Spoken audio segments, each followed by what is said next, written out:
Nous voilà en plateau avec notre invitée, découvrons-la tout de suite. Attention, je suis top humoriste, comédienne strasbourgeoise. Je fais des one-woman shows dans toute la France, mais aussi des conférences en humour sur des sujets sensibles comme le droit des femmes, les violences faites aux femmes ou encore l'homosexualité. Je suis la première à avoir défini et nommé les ougas. Je suis une pile à combustible dans un corps de femme. Je suis moi. Mais oui, Karen Châtaignier.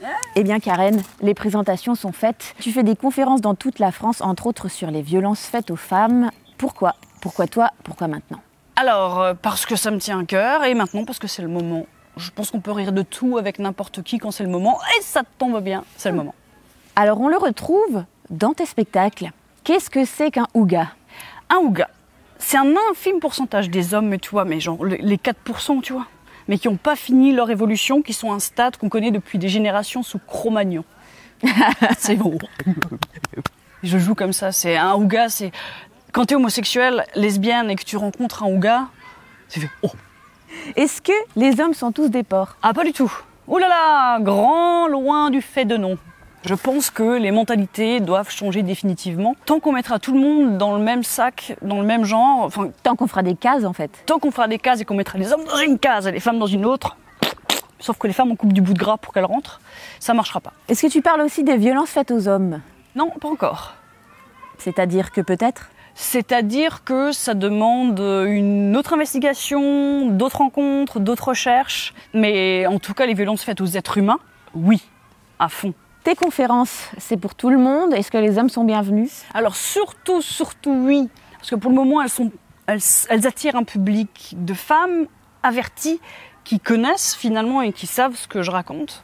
Et alors le but, c'est de remplir des salles d'hommes et qu'à la fin, on débatte parce que j'amène le stéréotype de manière cartoon et drôle pour ensuite en débattre. Et moi, j'aimerais bien jouer devant une salle pleine d'hommes et qu'après, on en débatte, juste pour qu'ils comprennent un angle différent et les écouter par rapport à ça. Si un homme faisait le même spectacle que toi, féministe, comment tu penses que ce serait pris ? Ben moi, je pense que féministe, c'est un mot galvaudé. Je pense que féministe, c'est humaniste, c'est-à-dire que tu veux l'égalité des droits entre les êtres humains. Donc oui, un homme qui parle de ça à fond et même collaborer avec moi ou avec d'autres femmes et d'autres hommes et qu'on puisse parler ensemble de ces sujets-là, ouais, je trouverais ça important. Beyoncé dit « Who ran the world, girls ?» Qu'est-ce que t'en penses ? Eh ben moi, Beyoncé, en termes d'humaniste, je trouve qu'elle va absolument pas casser les codes. Elle dit qu'elle est féministe en fait. Oui, elle dit qu'elle est féministe à fond, mais moi je trouve qu'elle joue absolument tous les codes qui sont les stéréotypes de la femme. On la met à moitié nue dans ses clips et une culotte, c'est parti, vas-y Beyoncé bouge, c'est bon un clip. La dernière question, qui en fait est un chapelet de questions courtes, qui appellent donc des réponses courtes. Karen, tu es plutôt scène ou caméra ? Caméra. Homme ou femme ? Femme. Foresti ou Sylvie Joly ? Foresti. Raymond DeVos ou Gad Elmaleh ? Gad Elmaleh. Sucré ou salé ? Salé. You too, me too ? Me too. Carnivore ou végétarien ? Oh, carnivore. Carambar ou grosse tête ? Carambar. Châtaignier ou marronnier ? Marronnier. Tu sais qu'en Belgique, on m'appelle Corinne Marronnier. C'est vrai. Mais pourquoi ? Parce que je trouve ça drôle. Alsace ou Grand Est ? France. Merci Karen pour tes réponses.